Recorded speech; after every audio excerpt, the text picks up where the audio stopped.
If you're already receiving a Social Security check, or you're building your entire retirement plan around the idea that one will arrive every month, pause for a second and pay attention, because a major move at the Social Security Administration changes how your benefits can be treated once you're inside the system. This isn't a guess, it isn't a rumor, and it isn't political noise dressed up as news.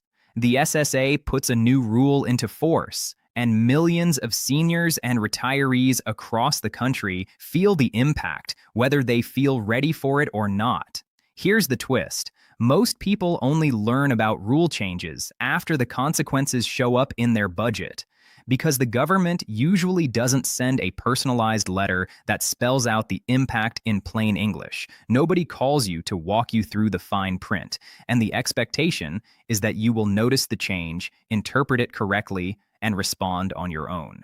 That is exactly how people get blindsided, by a system that updates its processes quietly while everyday households are trying to keep up with rent, groceries, utilities, and medical costs. So, this is a clear, no-spin breakdown.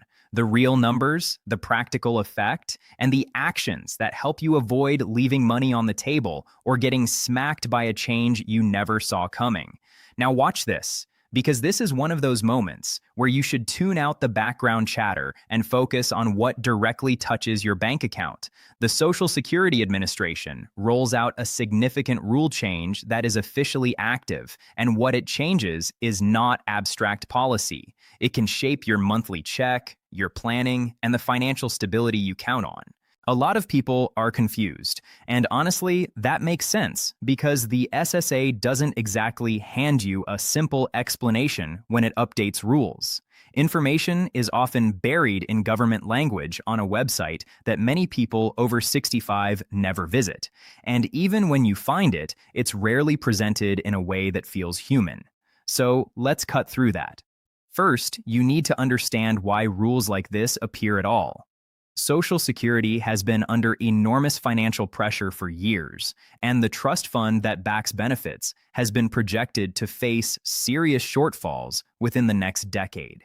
That projection creates constant pressure on Congress and on the SSA to adjust the math of the program in ways that keep it operating without completely destroying confidence for the Americans who depend on it. So, when a new rule drops, it's almost never random. There's a reason behind it, and that reason nearly always circles back to money, sustainability, and the long-term math of the program. Knowing that context matters because it helps you understand not only what changed, but why it changed, and why the system is likely to keep changing in the years ahead, sometimes in ways that feel sudden if you're not paying attention. Now let's get practical. If you're currently receiving Social Security retirement benefits, you're among the people most directly affected because this set of adjustments touches how certain income calculations are handled, how overpayment recovery works, and how your benefits interact with other income sources. And this is where the change becomes unmistakable. For a long time, if the SSA decided you had been overpaid, it had the ability to withhold 100% of your monthly benefit until the overpayment was recovered. Think about the real-life impact of that for a second. You plan your month around a check that has been consistent. You wake up expecting it, and then you find out your entire Social Security payment is gone because the government says it paid you too much at some point in the past. That happened to real people. Real seniors, people who were living on that check with no backup plan, and the result wasn't just inconvenient, it was financially devastating.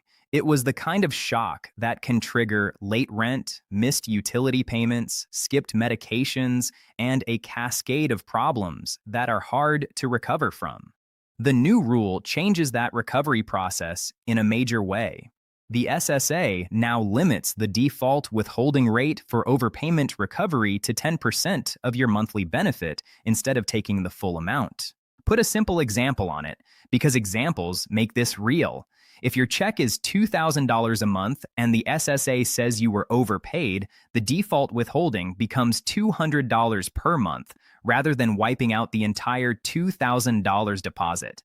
That shift is enormous. It doesn't make the situation pleasant, and it doesn't mean you don't owe anything, but it prevents the most extreme form of all or nothing recovery that left seniors with zero income in a given month.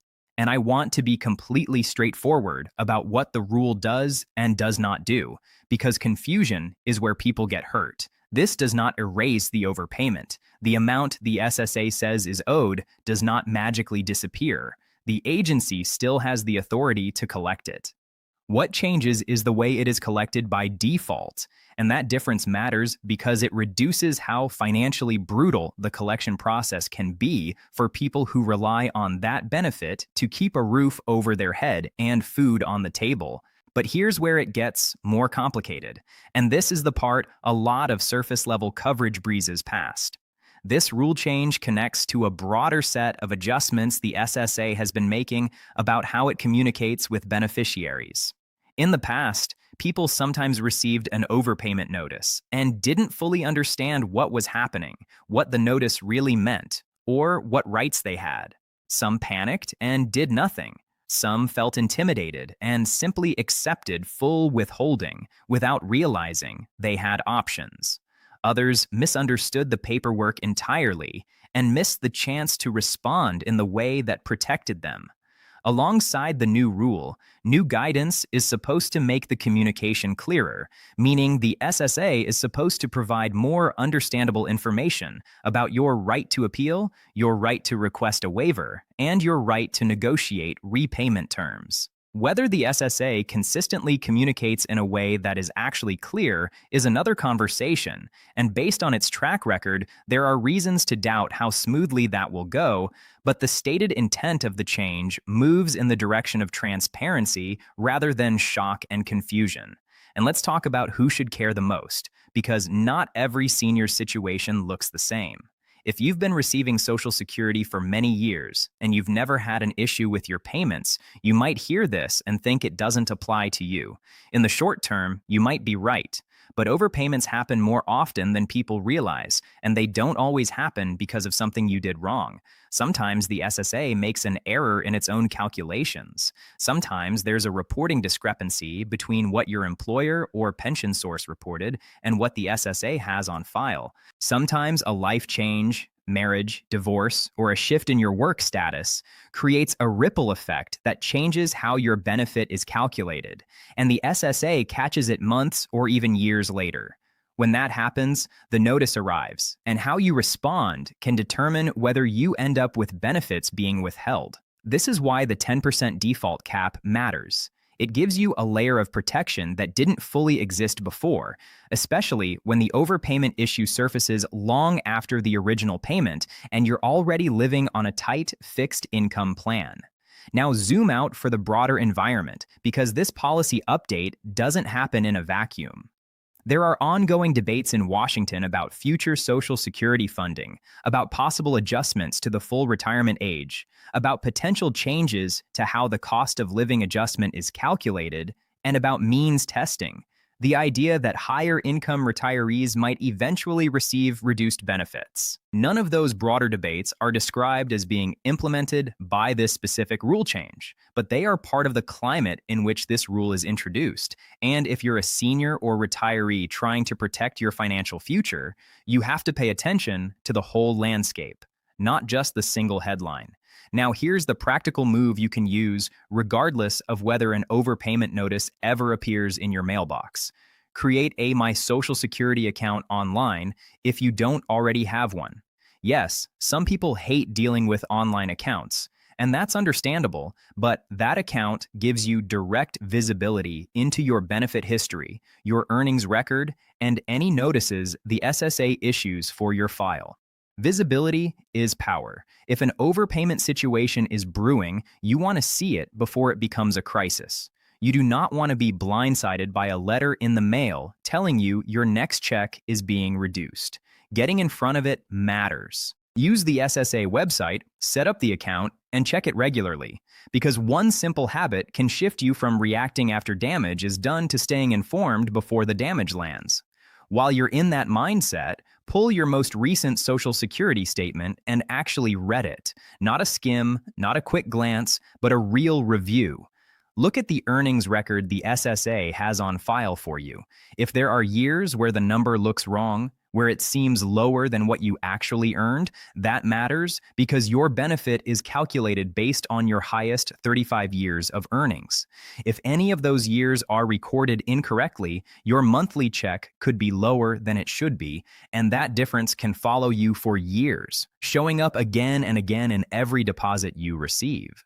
The SSA processes tens of millions of records as a massive government agency, so mistakes do happen. But here's the key. You have the right to dispute those earnings records and the right to get them corrected. Most people never challenge the record because they don't realize it's possible, or they assume the government must have it right. Don't assume, verify, because verification is how you protect what you earned. Now, if you receive an overpayment notice, let's talk about how to handle it so you don't lose time and options.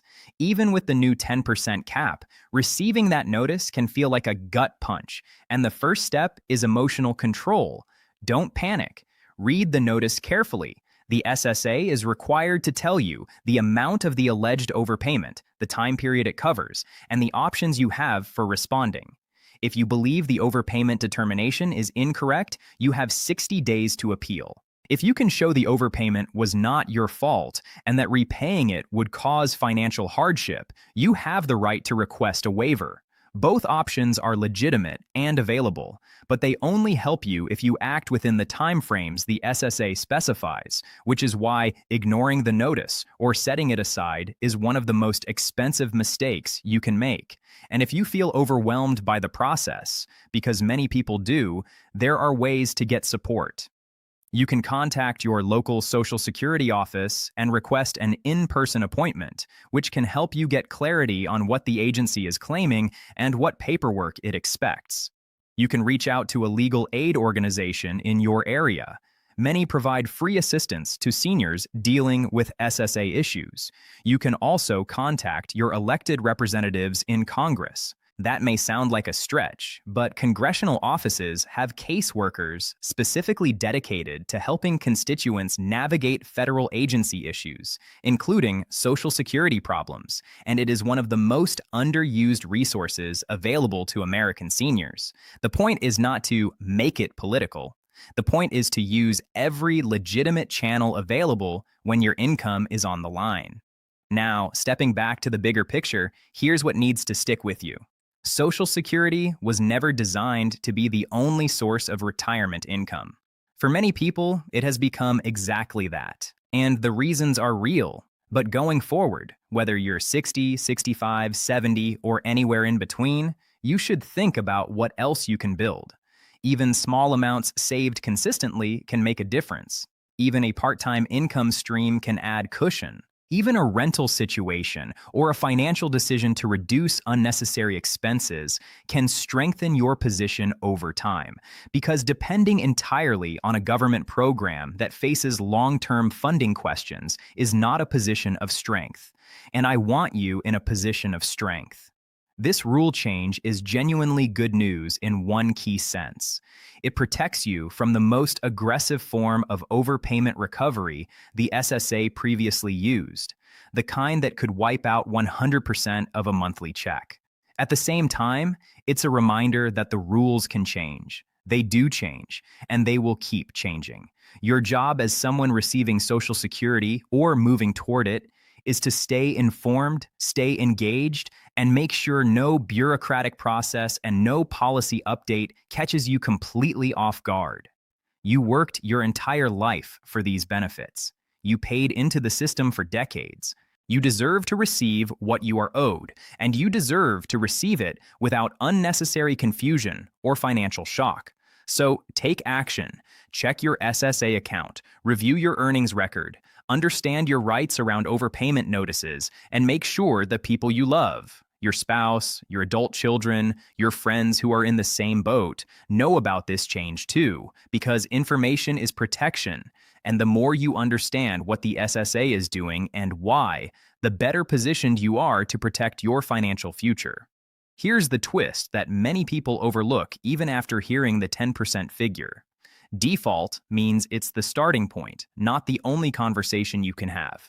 And that is why the guidance about appeals, waivers, and repayment negotiations matters so much. The old approach could feel like a hammer, 100% withholding, instantly with little room to breathe, while the newer approach is framed as a baseline that leaves room for people to respond, ask questions, and push back when the determination is wrong or when the repayment terms are not realistic for a fixed income household.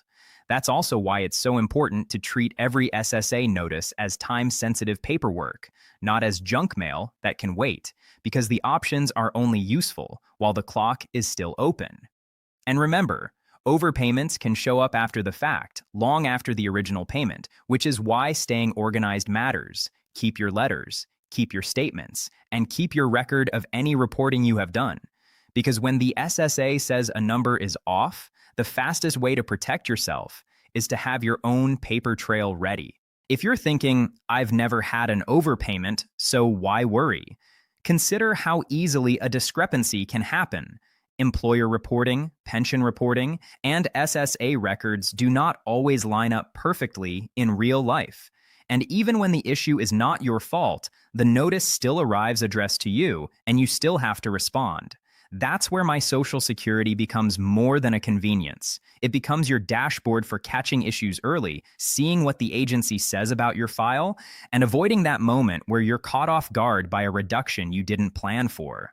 When you log in, the goal is not to obsess. The goal is to make sure you are never surprised, because surprises are expensive when your income is fixed. And when you review the earnings record, connect it back to the key point.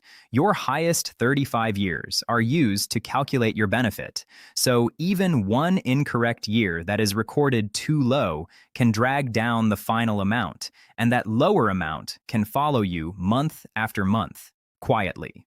People often assume government records are automatically perfect, but the reality stated in the script is that the SSA makes mistakes, and the right you have is to dispute and correct the record. So use that right because you earned the benefit through decades of work. Now watch this, because this next part is where many people freeze. If an overpayment notice arrives, you are not powerless, and you are not required to accept the most painful outcome just because the notice sounds official. The SSA must identify the alleged overpayment amount and the time period, and it must tell you what you can do next. If the determination is wrong, you have 60 days to appeal, and acting within that window is what preserves your chance to challenge the decision. If the issue was not your fault and repayment would cause financial hardship, the waiver option exists for a reason, and it is described as legitimate and available, but only if you request it in the way the SSA requires. And if you need help navigating those steps, you are not stuck doing it alone. A local SSA office appointment, legal aid assistance, or a congressional caseworker can all be used as support channels to keep you from getting lost in the process. This is why the headline matters, but the follow-through matters even more. A 10% default withholding cap can reduce immediate damage, yet the real protection comes from understanding your rights, reading what the SSA sends you, and responding with purpose instead of panic. Finally, keep the broader message in front of you. Social Security is important, but it was never meant to be your only financial pillar, and even small moves, saving consistently, building a modest part-time stream, exploring a rental situation, or cutting unnecessary expenses, can strengthen your position over time. The key is not perfection, it's preparedness, because a program facing long-term funding questions will continue to be discussed, adjusted, and refined. And the safest place you can be is informed, organized, and proactive. The rule change that is active is good news because it blocks the harshest form of recovery that previously allowed 100% withholding. But it is also a loud reminder that policy can shift and you deserve to know what is happening before it hits your budget. Stay engaged, keep your account visible, check your records, understand the overpayment process, and share this information with the people around you who rely on the same system, because awareness is one of the only tools that consistently protects your financial future.